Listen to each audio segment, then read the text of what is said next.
اب آج کی تاریخ میں بڑے بڑے بربادیوں میں سے ایک بربادی جو پورے امت مسلمہ کو گھیرے میں لیے ہوئے ہے وہ ہے آپس کے لڑائی جھگڑے،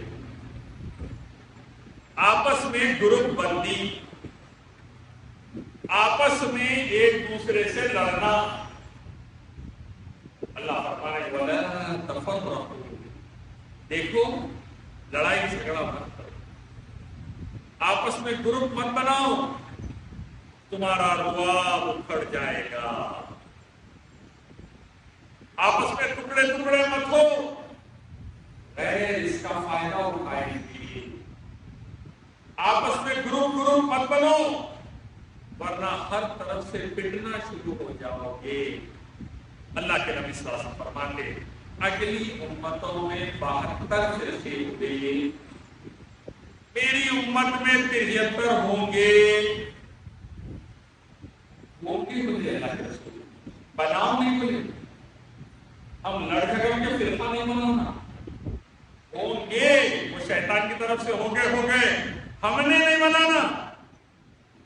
اللہ کے نبی فرمائے ایک فرقہ ناجی رہے گا جو نجات پائے گا، باقی کے جہنم کے راستے پر۔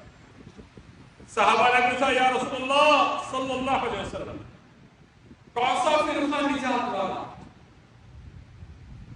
72 کے 73 کے بارے میں نہیں پوچھے، بچنے والا کو صحیح بتا دیجیے۔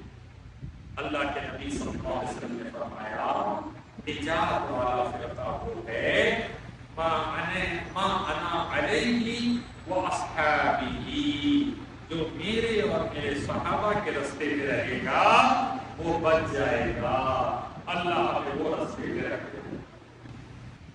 نماز میں ہماری لڑائی، روزے میں ہماری لڑائی، زکات میں ہماری لڑائی، نکاح میں ہماری لڑائی، طلاق کے مسئلے میں ہماری لڑائی، والدین کے ترکے کو بانٹنا ہے، جائیداد کو انتقال کے بعد ہماری لڑائی، بہنوں کا حصہ دینا ہے ہماری لڑائی، چھوٹے بھائیوں کا حصہ دینا ہے ہماری لڑائی، سود حلال ہے یا حرام ہے، اللہ اکبر، اس پہ بھی لڑنا شروع کر دیا۔ اتنا بڑا گناہ سود کا، اللہ اس کے رسول سے جنگ کے برابر، سگی ماں سے زنا کے برابر، پھر بھی لڑائی۔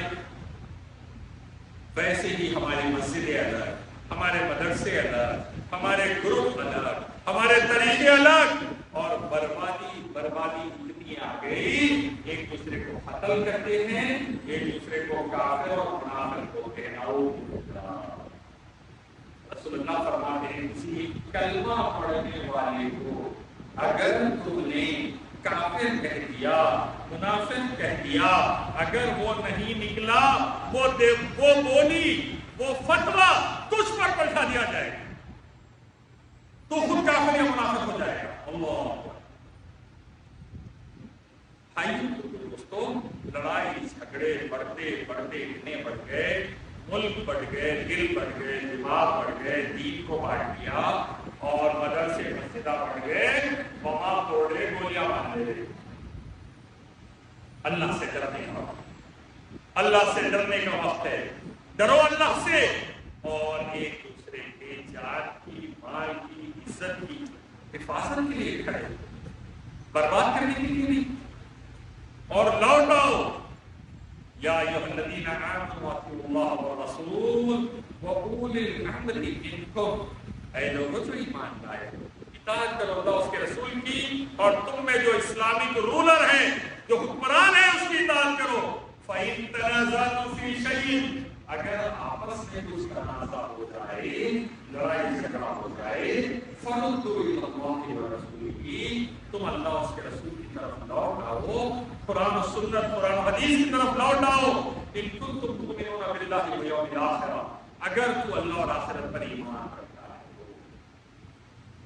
بھائیو، سدھرنے کا پوری امت کے لیے اللہ اس کے نبی کے احکام کی طرف آنے کا وقت، آپس کے اختلافات کو سلجھانے کا وقت ہے، لڑائی جھگڑا مارم کاٹی کو بند کرنے کا وقت ہے، اپنی انا کو ختم کرنے کا وقت ہے، ایک دوسرے کو تباہی سے روکنے کا وقت ہے، ایک دوسرے کو بربادی سے بچانے کا وقت ہے۔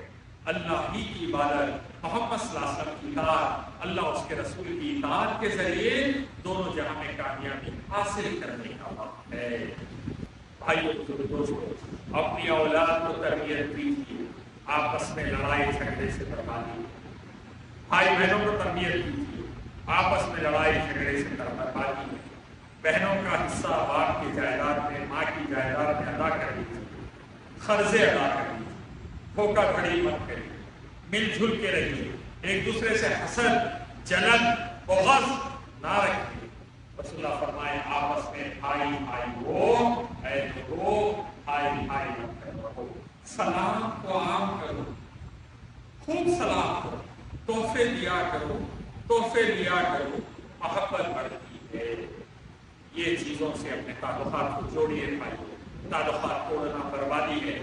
رسول اللہ فرماتے جو تعلقات توڑے وہ ہم میں سے ہیں۔ جو مسلمان بھائی یا بہن سے 3 دن سے زیادہ بات بند رکھے جائز نہیں، 1 سال سے زیادہ بات بند رکھے اس کے قتل کرے اتنا گناہ، جھگڑا رکھ کر بھی، حق رکھ کے بھی جھگڑا چھوڑ دے، جنت میں اسے گھر کی ضمانت دیتا ہوں۔ حق رکھ کے بھی جھگڑا چھوڑ دے، اگر عزت کم ہو رہی تو مجھ سے لے لینا قیامت کے دن۔ رسول اللہ بھائی چارگی کو بڑھائیے، سلامتی کو بڑھائیے، خیر کو بڑھائیے، اتحاد کو بڑھائیے، معافی کا جذبہ رکھیے، آپ لوگوں کو معاف کیجیے، اللہ ہمیں معاف کرے گا۔ اللہ کہنے سننے سے زیادہ عمل کی توفیق نصیب فرمائے۔ قرآن حدیث کو ترجمے سے پڑھنے والا مسلک کے اور دوسرے جھگڑوں پر اللہ تعالیٰ اور امت کو صحابہ کی طرح نیک اور نیک بنائے۔ آمین یا رب العالمین۔